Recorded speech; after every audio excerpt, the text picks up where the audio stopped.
Senzo can see something up. Oh, this looks good. Well done, Senzo. Senzo spotted exactly what we're looking for. What a scene. Woohoo! We're in luck. How epic is this? I'm glad I hopped back in the vehicle when I did. Hello, little cubbies.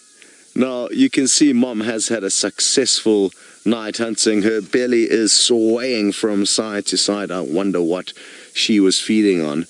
And I also wonder where the rest of the pride is.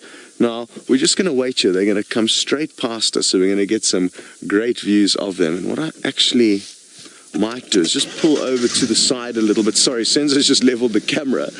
But I think it will be worth pulling over to the side, because then they might walk straight past us. Give them a bit of space on the road. Now, I just need to update everyone on the radio quickly as to what's going on here. Morning, guys. There is a portion of the Styx Pride heading east along Gowrie Main towards Twin Dams Road, close to Twin Dams. This is going to be absolutely epic.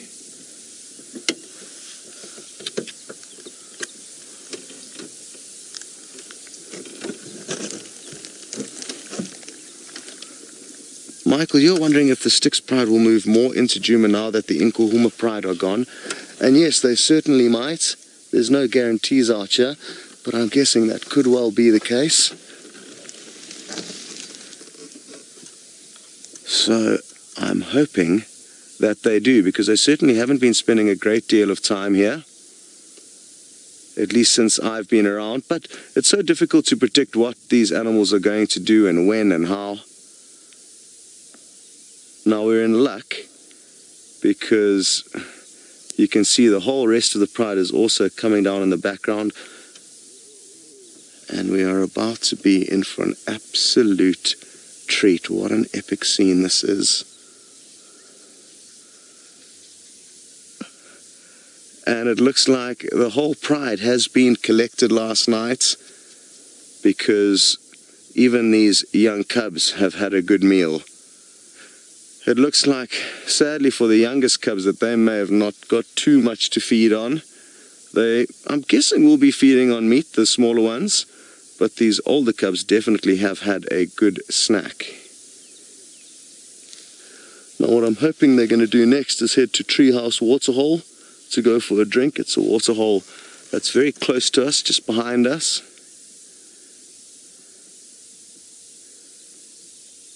Oof, they've had a great meal.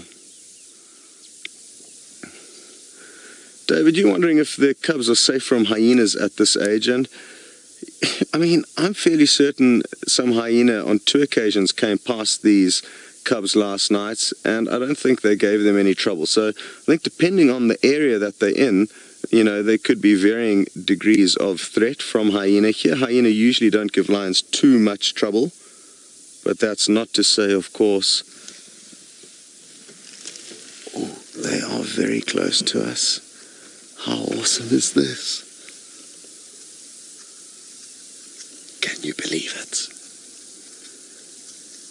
Shame, now that they are very close, I can see that these little cubs are riddled with mange. So that good meal is definitely going to help them, because they are in a weakened state due to that.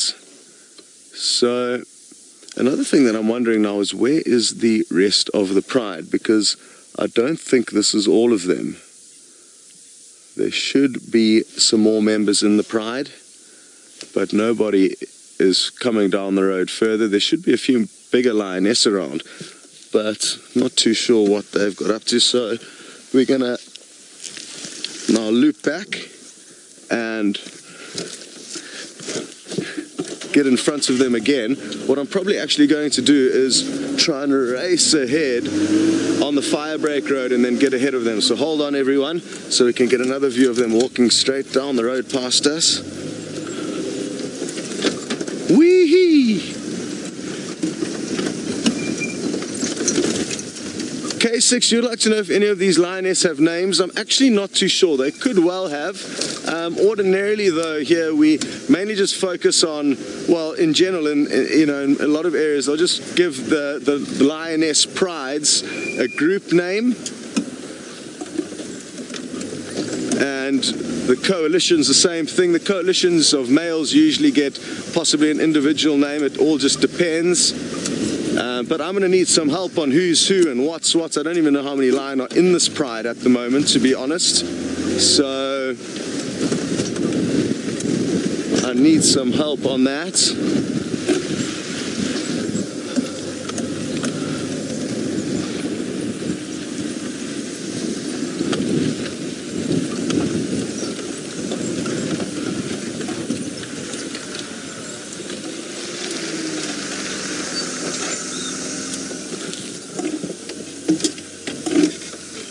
Now, Danny, you're wondering how many cubs can a lioness have? It all depends kind of on the individual, I guess, but on average they'll give birth to 4 cubs at a time. But whether all of those cubs survive or not is hard to, it's often not the case. Well, sadly, they're veering off the wrong way, so I'm going to head back forward again. Sorry, Sens, no warning there. They're heading to the south, which is not what we wanted. We wanted them to head to the other side of the road where our waterhole is, but no joy. Some of them may head there. What an epic scene. I just need to update the vehicles on what's going on here.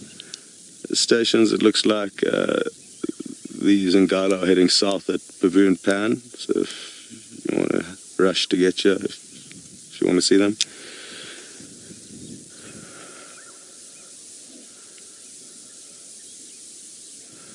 Alrighty.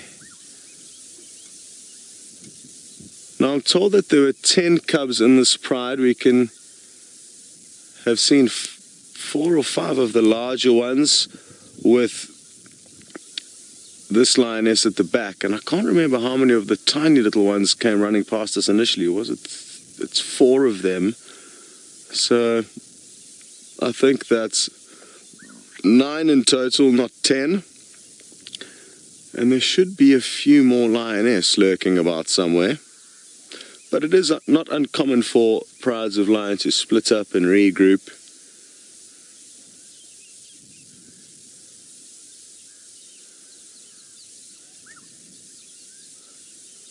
Well, guys, our timing could not have been any better. We got very, very lucky, because to have these lions pacing down the road straight towards us on 2 different occasions just before they cross out of our property is a major, major bonus. Now, what I need to also do is go onto one of the other radio frequencies just to let these guys know what's going on, because the people who operate in this area are on another radio frequency, and we need to be friendly with sharing information, so hopefully they do the same for us. Morning, guys. Styx and Gala are heading south from Gari Main at Baboon Pan.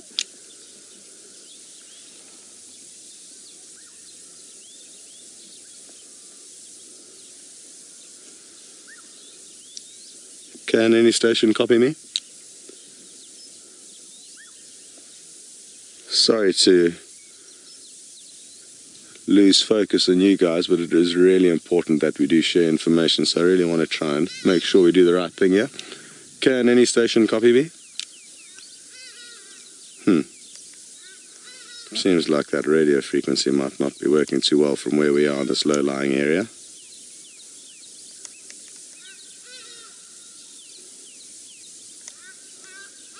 Now that strange noise you can hear in the background, possibly wah, wah, wah, wah, wah.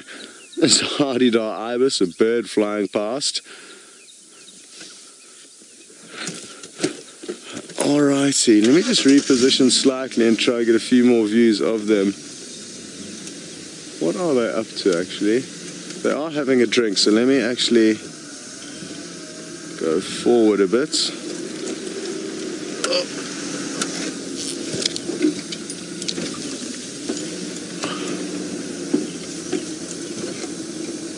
There we go. Now I wonder why they're choosing this small little dirty muddy pond. I guess all of the ponds are varying degrees of dirty and muddy, but excuse me, why they don't want to come onto Djuma for their drink.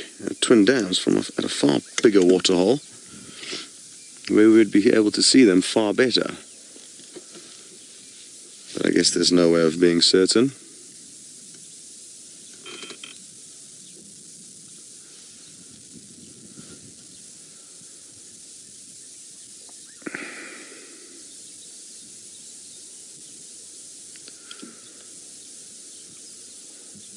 I wonder how far they've come from, and I also wonder if maybe they haven't caught something big like a buffalo, and these members have just come for a drink, and maybe other members of the Pride are still guarding the carcass. I mean, that is a possibility. No guarantees that that is the case, but I think it's definitely going to be worth backtracking them just to make sure we know exactly where they've come from.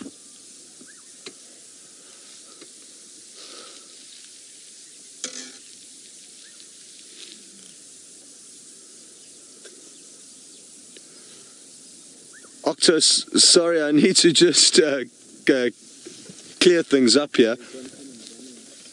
Oh, awesome, here comes another youngster.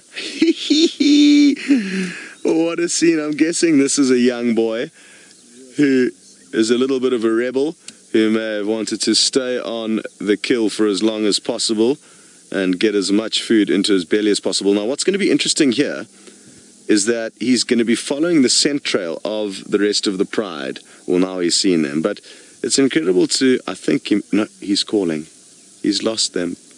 But you see, now he's put his nose to the ground, and this is an incredible testament to how good their senses actually are. He's going to veer off the road shortly, boom, straight on their scent trail, literally step for step, and he's going to come running into a little gap here shortly, so we're going to get another little view of his swollen belly, swaying from side to side. There he goes. He's got a little bit lost now. He's gone a little bit off their trail, but he's back onto it. And now he can see them, and he's going to be, even though he was probably not away from the Pride for too long, he's going to be relieved that he's caught up with them again. Now, is it a young male? Hard to be certain at this stage. I think I may have seen a little scrotum underneath that tail there, so it wouldn't surprise me that he is in fact a young boy. They often are a little bit more rebellious than their sisters. Oh, it looks like Mom might be starting to call. She just let off a soft grumbling contact call there. And look at how cute those little cubs are in the background. Sorry, Octo, just got distracted by that little cub that came running down the road. How epic was that? I answered a question about, you know, what would happen if the Nkuhuma Pride were gone. Would the Styx Pride move deeper into Djuma? And it's just hypothetically speaking, if they were gone. They are not gone. We just haven't seen them for a while. And I think they spend, I'm not actually too sure where they're spending the majority of their time at the moment. So I'm thinking it's to the north of us and to the west of us. Oh, another vocalization. Come on, give us a full call. Shame you can see those covers are quite itchy at the back. They're all scratching permanently. And that is the mange that they have all contracted. I'm told they got the mange from one of the coalition males, one of the dominant coalitions, their fathers, who was out and about and came back with mange and then spread it through the prides. I think Tristan told me that.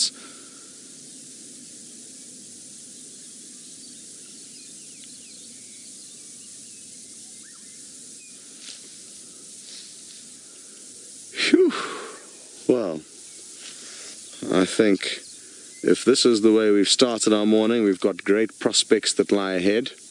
I've got a little treat in the form of a reptile that I'm going to go and show you later, that we found last night while we were driving about on a little bit of a staff drive. So we've got another reptilian predator on the cards for later.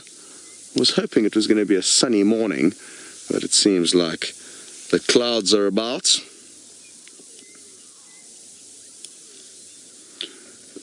Let me move forward a little bit and get some better views. Philip, you'd like to know if we've ever had conflict between the Styx Pride and the Angama Pride, whether we've actually managed to capture that and witness that. Not that I am aware of. It could have happened while I've been gone for just over a year. I guess a year and a half nearly, because when I rejoined Safari Live I was in the Mara for 4 or 5 months. So I don't have too much history on exactly what this pride and the Angama Pride, who are their kind of neighbors and therefore competition. But what I can assure you is that there has been some kind of interactions between the prides, even though we may not have documented it.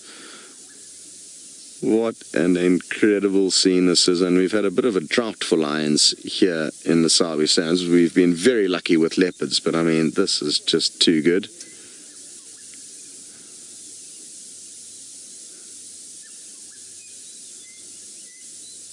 Wonderful. Look at the one mom's muddy chin there. You get an idea of how dirty the water was that she was drinking. What did you guys have for dinner?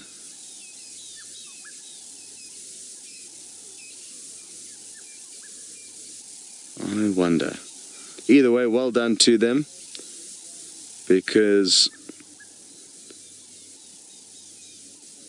it's not easy business going about getting prey, and they were quite skinny when we saw them. Was it 2 days ago we saw them in this area? Yeah, it was 2 days ago we saw the adults here. And yeah, now on the second glance, it does look that these smaller cubs also did get a fair portion of the kill. It wasn't just the bigger cubs that got to cash in, but what we must remember, now they're getting their second meal for the night/morning. What we do need to remember is that the strongest and fittest will be the ones that dominate at the carcasses. So parents first, then the kind of older cubs will be able to feed on the most, and they will bully the smaller cubs out the way. And it's important that in nature only the biggest and strongest will get access to the kind of best resources. That will mean the pride members who are the oldest will be in the best shape, which will be of the most use to the pride.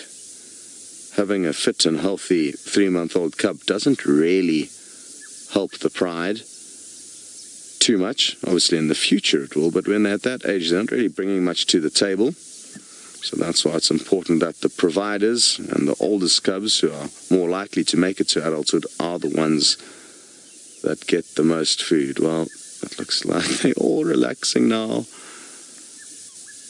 I wonder how far they've come from.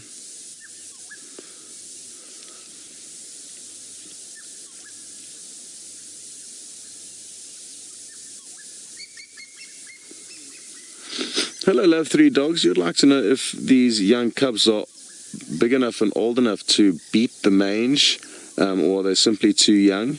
I'm guessing yes. If they get good food and if everything goes according to their parents' plans, they could well survive it. But I'm not an expert on mange, and I've actually never really spent time with lions who have had this situation. So this is a first for me. I've got no first-hand experience of this. It can be hugely problematic to prides, especially in times where they may be unfortunate, but not be having the best hunting, or for example, in a drought when a lot of their prey are not as nutritious as they would be during times of plenty. That too could bring in some complications, and some of you will remember that terrible white mussel disease that caused a lot of trouble for the Angama Pride during the last drought. So the lions were getting lots of kills. It was easy for them to catch buffalo, but the problem was the buffaloes they were feeding on were not very nutritious. So that's what caused them to kind of further weaken. And I guess any sickness or illness or disease will be exaggerated when your body is not up to full strength regarding what you're putting into it food-wise.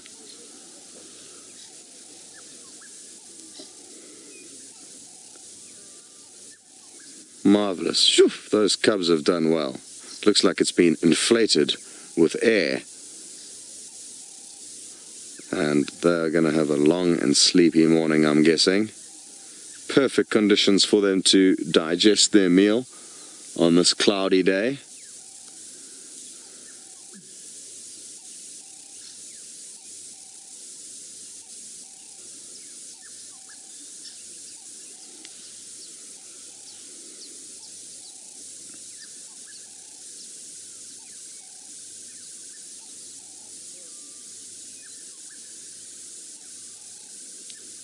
Few birds calling around us. There's a black-headed oriole, a Cape turtle dove.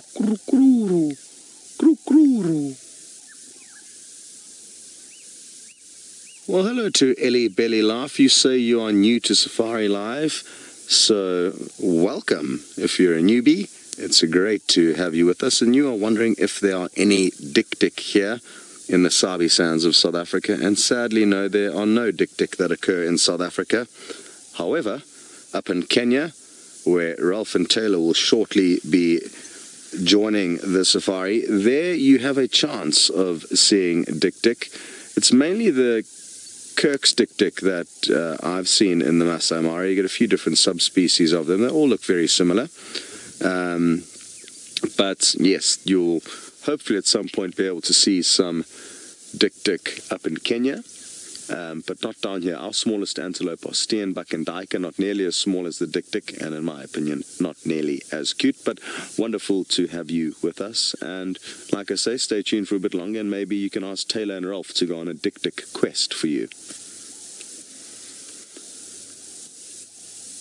We had a pair of Dik-dik at the camp we used to manage, Gunther's Dik-dik, and they were such great quality. We had a kind of office window with a kind of raised, we were sunken into the earth, so the Dik-dik would walk up to our office window and be eye level with us. There was a lot of earth raised up outside the window, and we would lie little bits of cabbage on our windowsill and give them little snacks. And while we were working on the computer, we had a few Dik-dik poking their heads in our window. I must actually see if I can find any videos of that.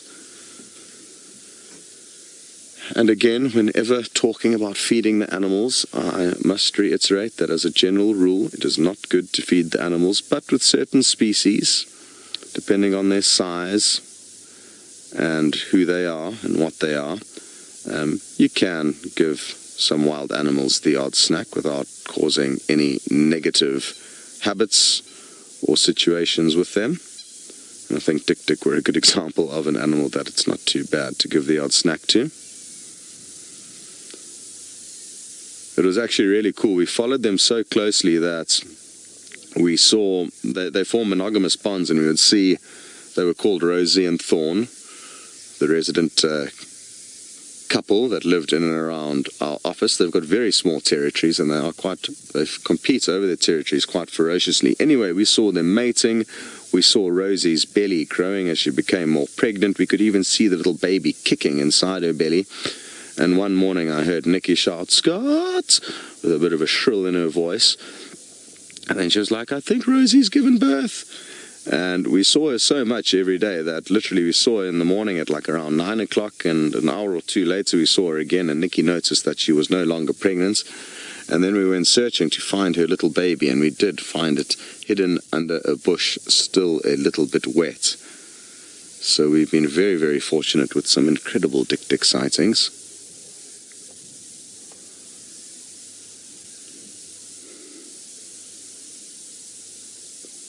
Okie dokie. Now, like I said, I guess these lions are going to be snoozing for the rest of the morning, and after the wonderful views we've had of them, I think it may be in our best interest to go and see what else is happening on Djuma. But we'll give it a few more minutes for you guys to enjoy this.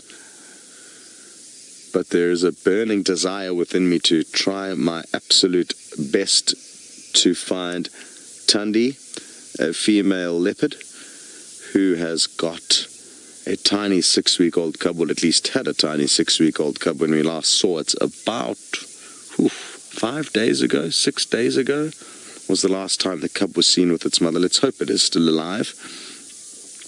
sadly the mortality rates of young cubs, not only leopard but also lion, is quite high out here. But I really would like to try and find her new den. Well, Kesha, you'd like to know who decides where they nap. Well, out of the two lionesses in this pride, who are kind of both lined up one behind the other now, one of them will be more dominant. Which one is more dominant, I'm not too sure at this stage. But one of them will make the decisions. So the ladies, the oldest, most experienced, not necessarily oldest, but one of the ladies within the pride will be the one making those decisions. I really do wonder how much dispute there is between the other lioness in the pride as to where to go and what to do, but you don't ever seem to notice any major kind of issues or debates between them. They all kind of just seem to go with the flow.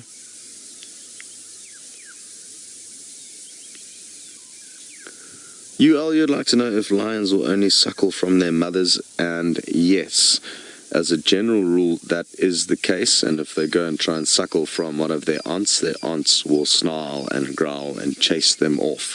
So you do sometimes get cheeky cubs trying to sneak a suckle, but it's not allowed. Although there have been accounts if a lioness is killed with cubs, then you may find that another lioness may adopt the orphans. But that's obviously a different scenario to the norm. They don't all kind of share the suckling duties.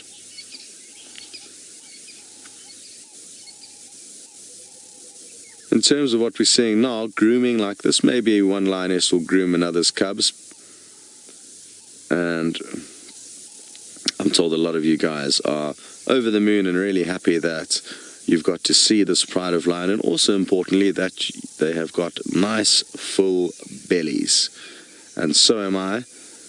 This has been an incredible sighting this morning. I looked back and saw Senzo squinting up the road. He definitely saw some movement. He wasn't sure what it was. It was still kind of dark. And there they came, all trundling straight down the road towards us. What an absolute treat.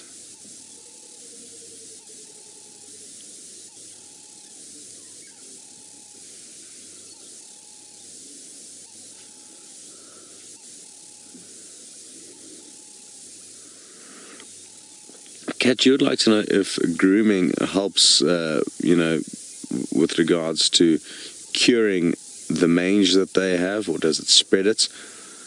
I am not too sure. A part of me wants to say that it possibly worsens it. It's like assumes if we've got a rash or an itch, you've got that desire to want to scratch it, but often that may not necessarily be the best case. But I'm not too sure with regards to mange and how exactly it responds to them licking and grooming it.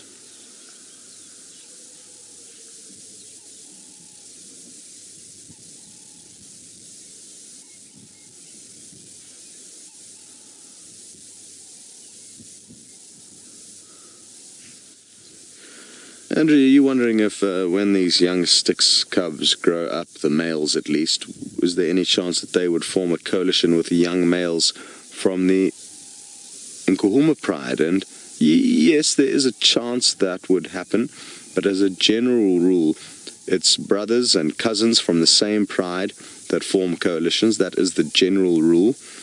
But let's say, hypothetically speaking, 2 young males from this pride and 2 young males from the Nkuhuma Pride were to meet up as they are kicked out of home. They could kind of fight it out between one another.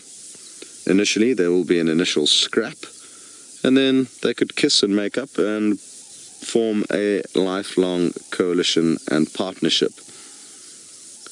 It's not uncommon even for older males and established coalitions to adopt younger males into coalitions from different prides. There's no set rules, but like I said, as a general norm, it'll be brothers and cousins from the same natal pride that join up together.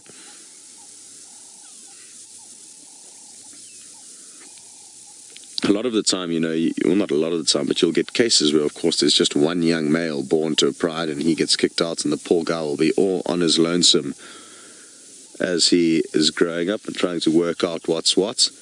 and that will obviously increase the likelihood of him joining up with another group of male lions from a different pride, be it 1 or 2 or 3. There's so many variables in this kind of a scenario.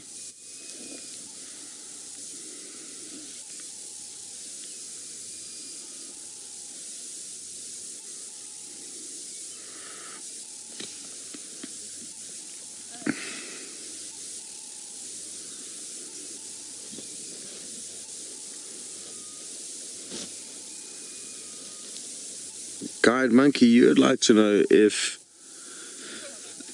excuse me, if there's excuse me, sorry everyone, if there's ever a sick member within a pride, will the rest of the pride just kind of abandon them, or will they try and look after them? As a general rule, they will do what's best for the pride, and ordinarily it's very difficult for a lion to try and doctor a sick or old or injured lion back to health. So if that individual can't really look after itself and get it to itself to the kills and compete when it comes to feeding, then as a general rule they will just slowly be left behind and wither away.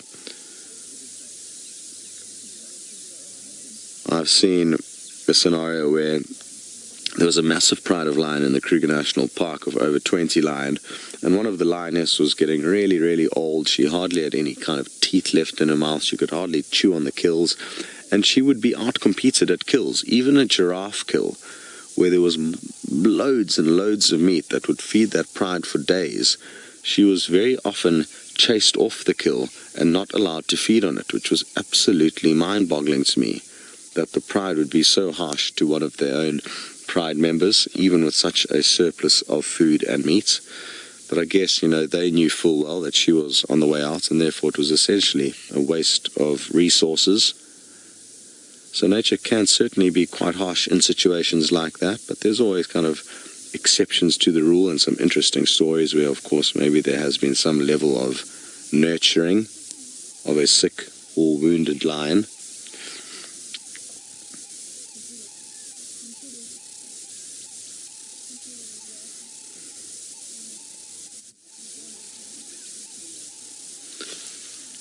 Now, what has got that one lioness up? What has she seen behind us there?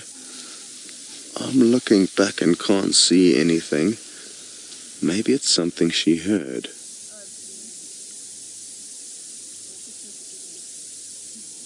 Keep an eye on her ears. Let's see what her ears are twitching from side to side.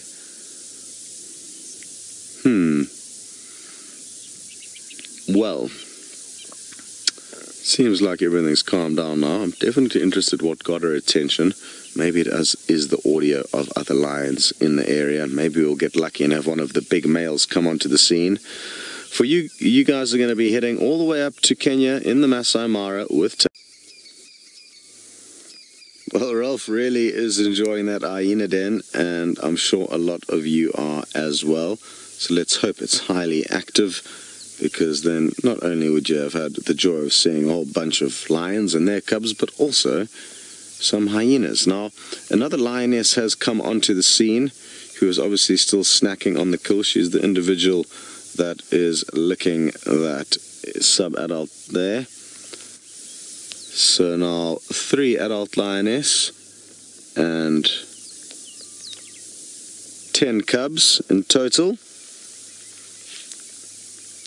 5 bigger ones and or 6 bigger ones and 4 smaller ones. And Lynn, you're wondering if I know how many male cubs are in this pride. I know for a fact there's at least 1, but the rest I'm not too sure of. I've spent a very little bit of time with this pride, so don't know exactly what their composition is made up of regarding the youngsters. But I'm guessing there'll be a few more than just the 1, with 10 cubs in total. I would guess there's going to be at least 2 or 3 males. So I just need to chat with some of the vehicles that are wanting to make their way to the sighting. Go ahead.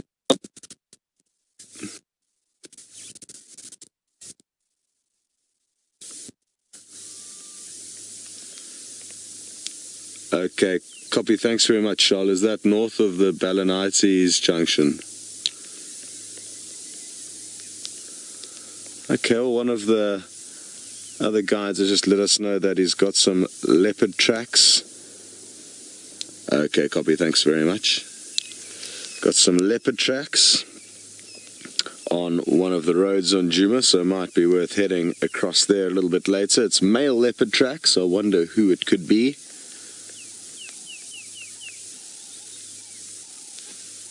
But I think what we're going to have to do, we've got a little bit of raindrops that are beginning to fall, so I think we're going to have to start covering up our equipment so that we don't break any of this, honestly, quite fancy equipment and sensitive equipment when it comes to water. That all gets pieced together to somehow miraculously send these pictures to you live from the middle of the African wilderness. And I think what we're going to do is probably move away from this Pride.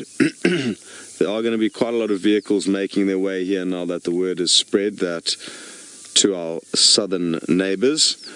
So we can head off, put on our rain covers, head towards a little reptile that I would like to show you, and then probably go and search for Tundi, a female leopard, after that. I'm desperate to try and find her and her new den sites. Imagine if we can get lion cubs, hyena cubs and leopard cubs all in one morning. Wonderful stuff. Well, it's time to say goodbye for you guys to these sleepy Styx lions. I'm so happy that they've had a good meal, and I'm hoping maybe they'll come onto our property later this evening. For you, though, you're heading back to Kenya.